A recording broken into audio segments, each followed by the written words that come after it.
দীপাকে বাঁচাতে আবারও অর্জুনকে ফিরে আনলো রূপা। হ্যাঁ বন্ধুরা, এমনটা দেখতে পাবো আমরা অনুরাগের ছোঁয়া ধারাবাহিকের আগামী পর্বগুলোতে। দীপাকে যখন সোনা রূপা দুজনে রক্তাক্ত অবস্থায় মাটিতে পড়ে থাকতে দেখে, দীপার কাছে ছুটে আসে। রূপা তখন দেখতে পায় তার মা রক্তাক্ত অবস্থায় পড়ে আছে। সে কান্নায় ভেঙে পড়ে। এখন সে কি করবে কিছুই বুঝতে পারছে না। অপরদিকে কুন্তলা ও উর্মি পুলিশকে ডেকে সূর্যকে পুলিশের হাতে ধরিয়ে দেয়। সোনা আটকাতে চাইলেও পুলিশ কোনো কথা শোনে না, সূর্যকে সেখান থেকে নিয়ে চলে যায়।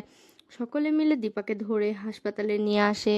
সোনা তখন রূপাকে বোঝায়, তুমি কোনো চিন্তা করো না, আমাদের মা খুব তাড়াতাড়ি সুস্থ হয়ে যাবে।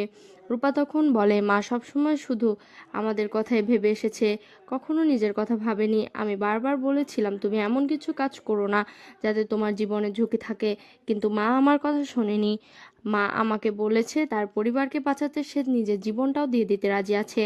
দেখো আজকে মা নিজের জীবনটাই দিয়ে দিল নিজের পরিবারকে বাঁচাতে চেয়ে।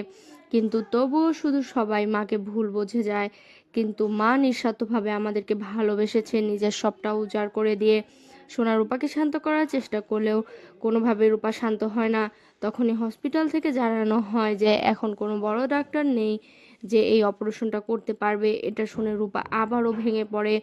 কৃষ্ণ তখন রূপাকে সামলানোর চেষ্টা করে আর বলে যে তুমি কোনো চিন্তা করো না, নিশ্চয়ই মা সুস্থ হয়ে যাবে। আর বলে যে তোমার যদি কোনো জানাশোনা ডাক্তার থাকে তাহলে তুমি সেটা বলতে পারো, মাকে সুস্থ করে তোলার জন্য সেটা করতে হবে। তখন হঠাৎ করে রূপার মনে পড়ে যায় অর্জুনের কথা।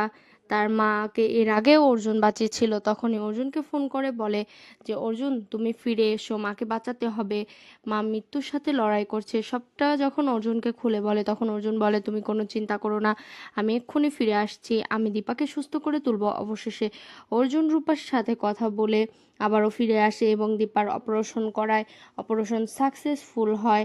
অর্জুন তখন রূপাকে জানায় যে চিন্তার কোনো কারণ নেই, দীপা এখন সুস্থ আছে। এতে করে রূপা একটু স্বস্তি পায়। তো বন্ধুরা, তোমরা এটাই তো চাও যেন এভাবে দীপাকে সুস্থ করে তুলতে রূপা কথা যেন আবার অর্জুন ফিরে আসে এবং দীপাকে সুস্থ করে তোলে। কমেন্টে জানাও। আর নিয়মিত আপডেট পেতে আমাদের চ্যানেলটি সাবস্ক্রাইব করে পাশে থাকো। ধন্যবাদ।